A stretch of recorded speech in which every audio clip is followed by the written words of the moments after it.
to be with my three good companions, just my rifle, pony and me.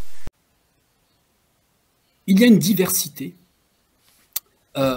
et cette diversité, je la retrouve surtout, et c'est sur ce film-là que j'aimerais le plus insister, que je vais retrouver dans le film de Lajli, Les Misérables, qui a été considéré comme le film de l'année, qui a été césarisé en 2020. Et puis cette diversité fait que on a en bout de parcours, en quelque sorte, on a Les Misérables de Lajli, qui est censé, parce que Lajli ne s'en est pas caché dans ses entretiens, faire un film en forme d'hommage, sinon de clin d'œil, à La haine de Mathieu Kassovitz. Puisqu'il s'agit pour Lajli de revenir à Montfermé, c'est-à-dire la cité des Bosquets. Ce film-là, me semble-t-il, montre toutes les difficultés qu'il y a pour ce fameux concept de banlieue film de s'y prêter tout à fait. Je voudrais partir depuis la critique qu'en propose François Bégodeau dans le podcast qu'il a consacré au film. C'est-à-dire une critique sérieuse, une critique qui se fait par le haut, et une critique qu'on pourrait plutôt qualifier comme étant une critique de gauche. Alors, François Bégodeau n'a pas du tout apprécié le film, considérant que c'est son point de départ. Alors, l'émission s'appelle La gêne occasionnée. Voilà. C'est ça, la gêne occasionnée. Donc, il y a un podcast consacré au film et qui est très intéressant. Et François Bégodeau considère que le problème du film, c'est que Lajli, qui voulait casser les clichés sur la banlieue, ne ferait pas autrement que de proposer des clichés. Alors, reconduirait les clichés. Par exemple, il n'a pas de point de vue. Il dit il n'a pas de point de vue. Le film n'a pas de point de vue. Exactement. Il serait dénué de point de vue, c'est-à-dire que Lajli ne sait pas quoi faire de son sujet. François Bégodeau commence son propos sur la lecture qu'il fait du film, déjà d'emblée, en critiquant le choix que fait Lajli de faire reposer la logique de son film sur la fameuse phrase de Victor Hugo, par laquelle se termine le film. Il n'y a pas de mauvaise graine ni de mauvais homme, croyez-moi, il n'y a pas de mauvaise, je cite de mémoire, il n'y a pas de mauvaise graine ni de mauvais homme, il n'y a que de mauvais cultivateurs. François Bégodeau, d'emblée, juge le choix de cette phrase faite par Lajli pour illustrer son film, considérant, je le cite de mémoire, que cette phrase, au fond, n'est pas du meilleur cru. C'est-à-dire que Victor Hugo, il a dit des choses plus intéressantes. Alors moi, ça me pose problème. C'est-à-dire qu'il n'aime pas cette phrase-là. Chez Victor Hugo, ça me pose un souci sur la manière, alors sur le plan de la méthode, sur la manière dont un critique de cinéma rend compte d'un film, reprochant au réalisateur le choix de cette phrase, considérant que ce n'est pas une belle phrase, enfin que Victor Hugo a fait beaucoup mieux. Manière de juger, au fond, me semble-t-il, de façon implicite, un peu la culture de Lajli, me semble-t-il. Enfin, il ne s'agit pas de juger ce que connaît Lajli de Victor Hugo, c'est de se demander si la phrase elle est pertinente au regard du contexte du film. Est-ce qu'elle colle, est-ce que le lien peut être établi entre cette phrase et ce que propose Lajli. Et il y a quelque chose qui me gêne là, c'est-à-dire que très souvent, la critique, quand elle dit « j'aime, je n'aime pas », quand elle donne son goût, la plupart du temps, dans le même temps, elle dit son dégoût de quelque chose. Donc, ça me gêne un petit peu. Plus fondamentalement, Lajli dit « le film, au fond, montre de jeunes garçons,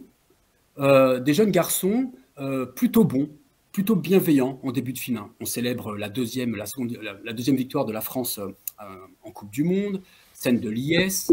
Le principal protagoniste du film, Issa, est porté au nu par la foule des spectateurs. On est dans un moment de liesse. Et pour François Bégodeau, ici, au fond, ce que manquerait Lajli, c'est de montrer que on serait chez Jean-Jacques Rousseau, c'est-à-dire que le jeune, ici, c'est un bon sauvage. Voilà. Il y a une forme de bonté. Alors moi, le côté sauvage, ici, me gêne un petit peu, même si chez Jean-Jacques Rousseau, il n'est pas connoté péjorativement. Je conserve simplement le terme de bonté. Lajli montrerait des individus qui sont bons et qui, à un moment donné, parce qu'il y aurait de mauvais éducateurs, justement, eh bien, vont fauter. Alors, me semble-t-il, là, c'est manqué d'apercevoir que la deuxième scène du film, dans Les Misérables, Lajli montre une équipe de la BAC, 3 baqueux. C'est l'été, il y a une nouvelle recrue qui arrive dans l'équipe, et donc cette recrue, elle est présentée aux autres membres de l'équipe. C'est Pento qui est présenté à Chris et à Wagda, les 2 autres membres de cette équipe de la BAC. Et quand on se trouve dans le commissariat, c'est la seconde scène du film, on voit quoi? On voit celui qui a été porté au nu, tout de suite. Eh bien, son père vient le récupérer parce qu'il a volé des poulets.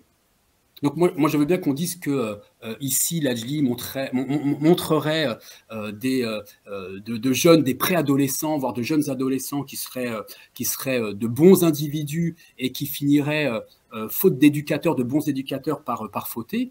Mais le jeune Issa est montré plutôt d'emblée, non pas comme un bon garçon, mais plutôt comme un garçon qui pose problème, du moins à sa famille. Son père vient le récupérer, le violente, enfin le secoue vertement. Et donc ici, il y a un problème de représentation et de lecture du film qui, pour moi, va se continuer. Pour François Bégodeau, Lajli manquerait son propos parce que au fond, Lajli aurait fait un film sympathique sur la police, sur les flics, en minorant, en minimisant la violence qui se déroule en banlieue. Cette violence serait minimisée parce que justement, Lajli aurait fait le choix de filmer non pas la vraie violence, selon François Bégodeau, qui, je le cite, dit, on sait qu'en banlieue, la violence, ça concerne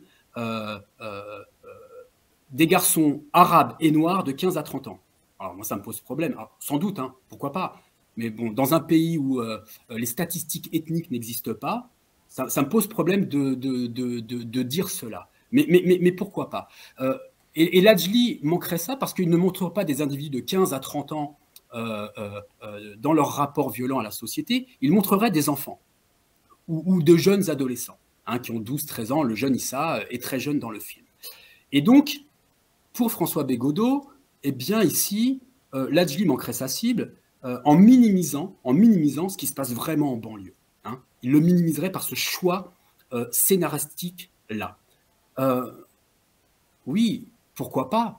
Mais alors, si le banlieue film a pour mission, et moi me semble-t-il, ce n'est pas cela, mais si le banlieue film il a pour mission de me documenter sur ce qui se passe en banlieue, de me renseigner sur ce qui s'y passe, eh bien, il faut voir que au début des années 2000, sont apparus dans les quartiers populaires un phénomène qu'on a appelé celui des microbes, c'est-à-dire de jeunes adolescents et préadolescents qui n'ont pas facilité la vie dans certains quartiers populaires et qui ont conduit donc à des phénomènes d'incivilité, mais avec vraiment de jeunes garçons et qui ont posé problème aux plus grands, qui se sont efforcés le plus souvent de les chasser manu militari.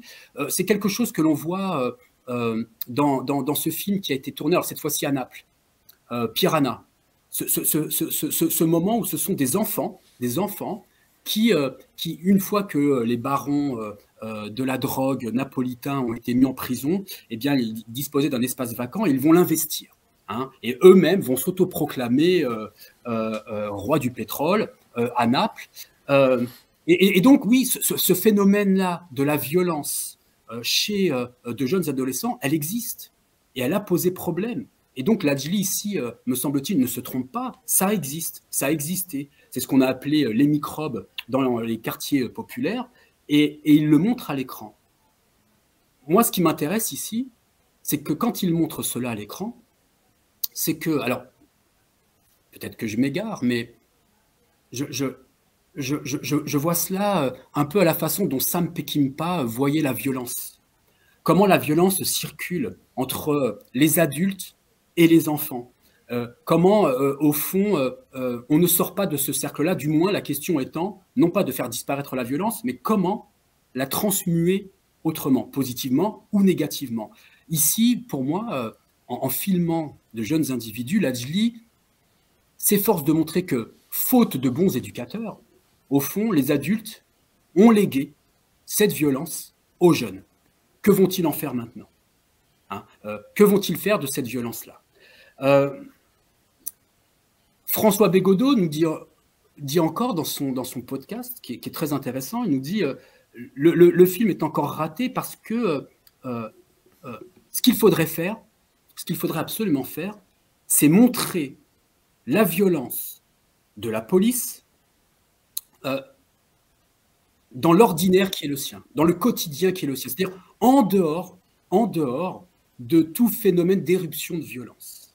C'est là qu'on voit vraiment le rapport de force et la puissance de la police. Et c'est une critique qui est faite par un philosophe qui s'appelle Geoffroy de la Gannerie et qui dit que pour penser la police, il ne faut pas la penser quand elle se confronte aux manifestants, quand il y a des lancers de cailloux contre la police et que la police répond ou que la police provoque des manifestants ou des jeunes de banlieue.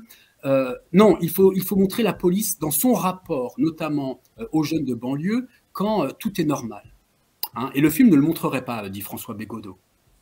Alors, moi, me semble-t-il, le film le montre très très bien. C'est-à-dire avant les scènes de violence, vers la fin du film, quand ça dérape vraiment, on voit cela lors de la première sortie du véhicule de la BAC qui se rend dans le quartier afin de faire visiter les lieux à la nouvelle recrue, à Pento, Chris et Wagda. Pento est à l'arrière du véhicule et lui présente la vie du quartier en s'en amusant. Et à un moment donné, Chris décide de sortir du véhicule et, sous un abribus, va à la rencontre de jeunes femmes. Et me semble-t-il, cette violence ordinaire de la police, ici, elle est montrée. C'est-à-dire que la manière dont Chris interpelle ces jeunes femmes, la manière dont il les palpe, la manière dont il s'adresse à ces jeunes femmes est très violente. Et donc, cet ordinaire-là de la police, il est montré d'emblée dans le film.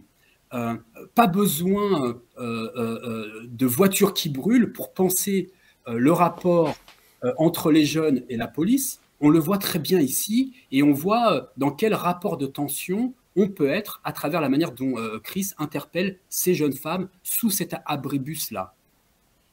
François Bégodeau dit encore quelque chose d'intéressant. Il dit le film est manqué parce que, au fond, il nous montre la police dans un rapport d'impuissance. Alors que l'on sait, dit-il, que la police, c'est elle, fameuse formule, qui dispose du monopole de la violence légitime. Une phrase de Max Weber. Et qu'on sait très bien qu'il y a un déséquilibre et que le film ne montrerait pas.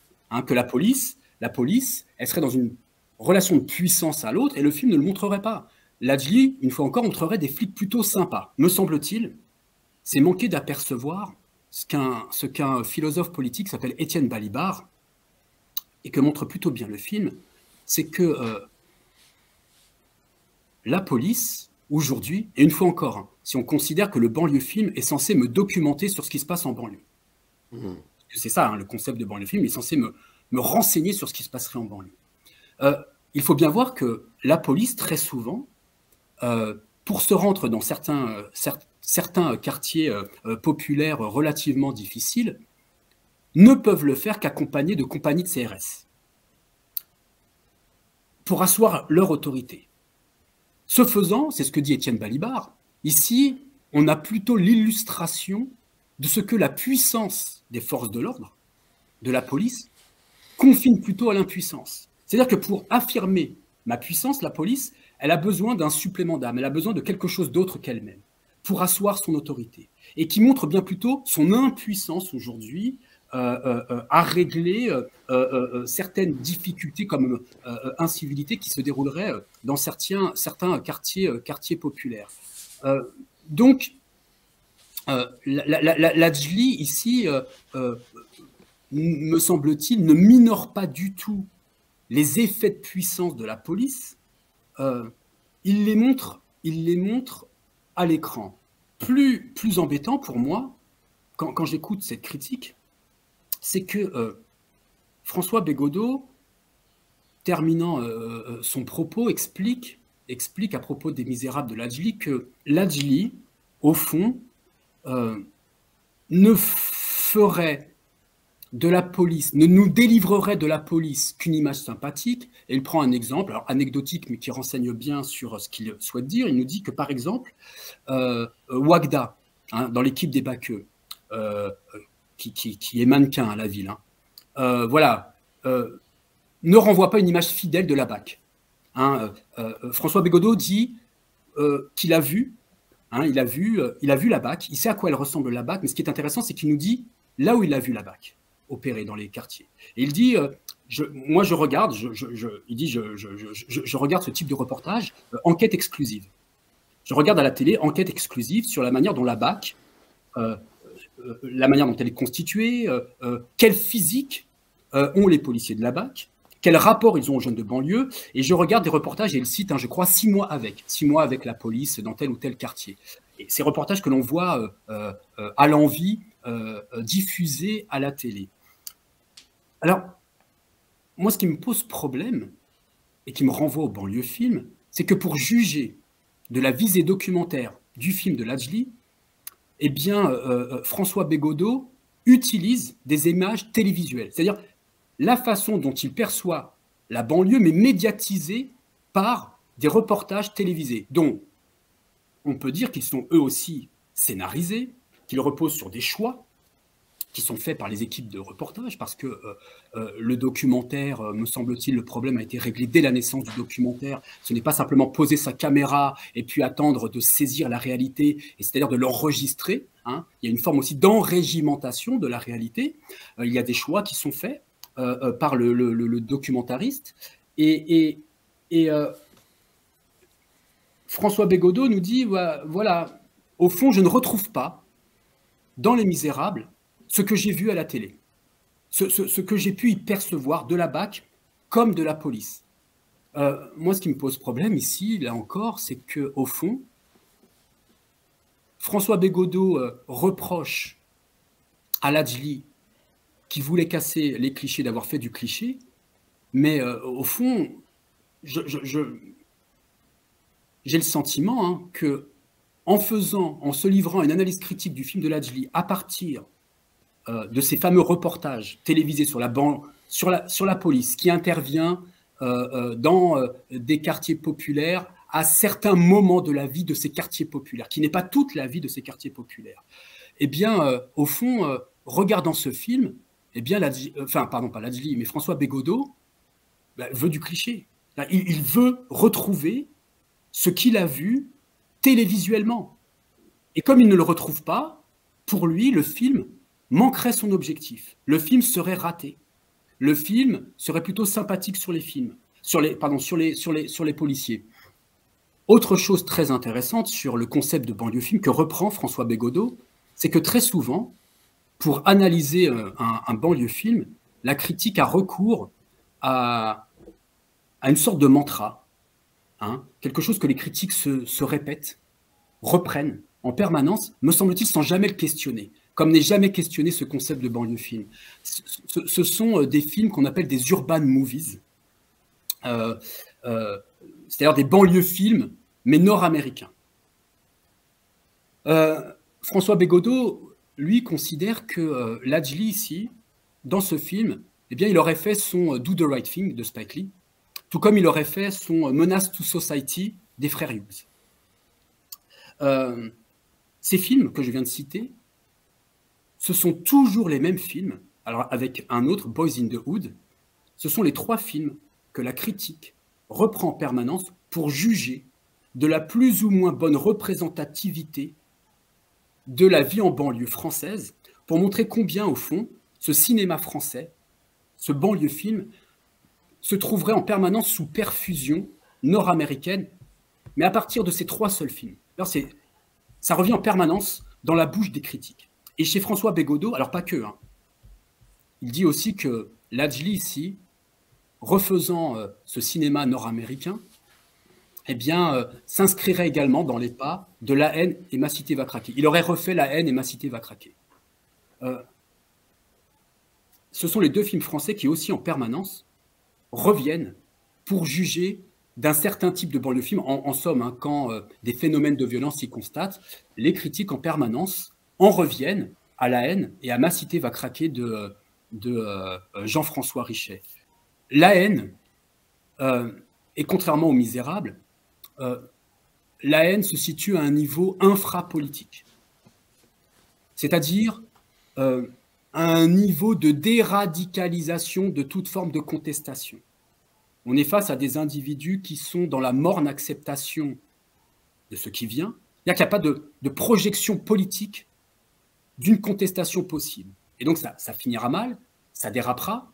Mais je veux dire, on n'est pas chez Jean-François Richet, ou au contraire, on ne se situe pas à un niveau infrapolitique, mais on se situe à un niveau hyprapolitique. Hein. Dans le film de Jean-François Richet, Ma cité va craquer, il y a un appel délibéré qui pose problème dans le film, mais un appel délibéré à une forme de sédition, de révolution, de révolte. Voilà. Il y a un propos politique qui a du mal à prendre dans le film, et je veux dire, c'est orienté politiquement. Donc, pas grand-chose de commun entre Ma cité va craquer et La haine. Quant aux Misérables de Ladjli, on n'est pas du tout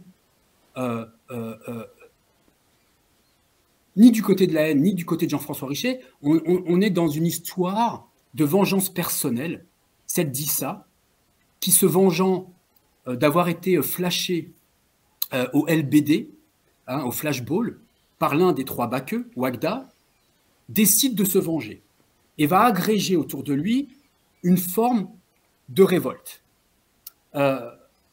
Cette vengeance personnelle, elle est montrée par le dernier plan du film, où on a cette scène, dans une cage d'escalier, entre Issa et l'un des trois policiers, Pento, qui tient en joue Issa. Issa, lui, il a un cocktail Molotov dans la main. Et le film se termine de façon ouverte, que critique François Bégodeau, hein, c'est-à-dire qu'il y aurait un non-choix fait par Ladjli qui poserait problème. C'est-à-dire qu'on ne voit pas Issa soit lancer le cocktail Molotov, soit ne pas le lancer, on ne sait pas. On ne sait pas. De mon point de vue, ce choix de réalisation, il est très intéressant parce que cette violence qui est celle d'Issa, qui est exprimée par Issa, le personnage de Pento, ce policier, ce Baqueux, il lui délègue la responsabilité du choix. À un moment donné, dans le film, on le voit, il le tient en joue, et puis il baisse légèrement son arme. Il lui délègue la possibilité du choix. Et cette scène, elle est intéressante parce que au-dessus de la tête d'Issa, il y a une inscription sur un mur. Hein, il y a un graffiti. Et ce graffiti dit la chose suivante, au-dessus de la tête d'Issa, c'est, je cite, « avoir une bête de vie ». Avoir une bête de vie. C'est le moment du choix, effectivement, pour Issa. Va-t-il avoir une bête de vie, une belle vie, une vie d'homme, une vie accomplie, réalisée, ou au contraire, si on inverse les termes, c'est la lecture que j'en fais, mais s'il envoie ce cocktail Molotov, souhaite-t-il se réduire non plus à avoir une bête de vie, mais une vie de bête, c'est-à-dire une vie réduite à ses instincts. Et ce choix-là, il est délégué par Pento à Issa. C'est son épreuve du feu. C'est le moment du choix. Hein, que vais-je faire de ce cocktail Molotov ? Ce cocktail Molotov, dans La haine, il est lancé d'emblée, dès le départ du film. Le cocktail Molotov, il est lancé. On a un premier carton, on a une première image, on a la planète Terre, une belle planète ronde, et puis on voit ce cocktail Molotov qui arrive sur la planète Terre et qui l'embrase. Scène d'ouverture du film. Tout le reste du film consistant à nous montrer comment on en est arrivé là. On est dans des choses très différentes entre La haine et la fin proposée par Les Misérables de Ladjli. In the canyon, that's where I long to be, with my 3 good companions, just my rifle, pony and me.